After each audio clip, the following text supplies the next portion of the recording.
যারা পাঙ্গাস মাছ একদমই পছন্দ করেন না, নাম শুনলেই বলে না না পাঙ্গাস মাছ খাওয়া যাবে না, গন্ধ করে, তাদের জন্যে আমার আজকের এই রেসিপি। এইভাবে পাঙ্গাস মাছ রান্না করে খাওয়ালে যে কেউ পাঙ্গাসের ফ্যান হয়ে যাবে, যেমনটা আমি হয়েছি। আসসালামু আলাইকুম, বিউটিস কিচেনে আপনাদের সবাইকে স্বাগতম। আজকের আমার এই রেসিপিটি যদি আপনাদের ভালো লেগে থাকে অবশ্যই আমার চ্যানেলটিকে সাবস্ক্রাইব করে রাখবেন। তো আমি আজকে রান্না করব পাঙ্গাস মাছ। এই পাঙ্গাস মাছটি অনেকেই পছন্দ করেন না, বলে রান্না করলে গন্ধ হয়। তো এইভাবে রান্না করে যদি কাউকে আপনি পাঙ্গাস মাছ খাওয়াইছেন তাহলে সে বুঝতেই পারবে না আপনি কী মাছ খাইছেন। ঠিক আছে, তো মাছটাকে আমি প্রথমে ভালোভাবে লেবু এবং লবণ দিয়ে ধুয়ে নিয়েছি। তারপরে লবণ ও হলুদ দিয়ে মাখিয়ে নিয়েছি ভালোভাবে। এখন কড়াইতে তেল গরম করতে দিয়ে মাছটাকে ভালোভাবে ভেজে নিব, এপাশ ওপাশ একটু মুচমুচে করে ভেজে নেব। আর পাঙ্গাস মাছ এমনিতেই শক্ত হয়, তেলে গেলে শক্ত হয়ে যায়।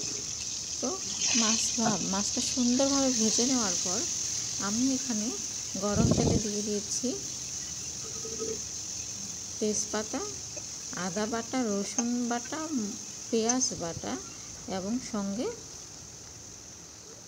গরম মশলাও বেটে নিয়েছি এবং কাঁচা জিরা বেটে নিয়েছি। সবগুলো মশলাকে গরম তেলে একটু হালকা বাদামি করে ভেজে নেব। মশলাগুলো মোটামুটি হালকা বাদামি হয়ে গেছে, একদম বাদামি হয়ে যায়নি, হালকা থাকা অবস্থায় আমি এখানে পানি দিয়ে নিলাম। পানি দেওয়ার পরে একটু কষিয়ে নেব। দিয়ে দিয়েছি প্রয়োজন মতো লবণ,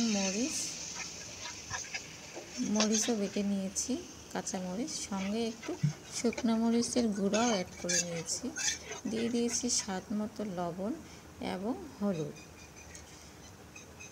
মশলাটা ভালোভাবে বলক চলে আসলেই এখানে আমি ভাজা মাছগুলো ঢেলে দেব। দেওয়ার পরে ঢাকনা দিয়ে 2 মিনিটের মতো জাল করে দেব। এখন মাছগুলোকে উল্টো দিকে উল্টিয়ে দেব। কি সুন্দর একটা গ্রেভি হয়েছে দেখছেন। আর ঝোলটাকে একটু গ্রেভি যখন একটু ঘন হয়ে আসবে মোটামুটি মনে করবেন যে মাছটা রেডি হয়ে গেছে। আমি এখানে ধনেপাতা ইউজ করলাম না, কারণ এই মাছটি এখানে খেতে পুরোই মাংসের মতো স্বাদ লাগবে এবং সেন্টটাও মাংসের মতোই বের হবে।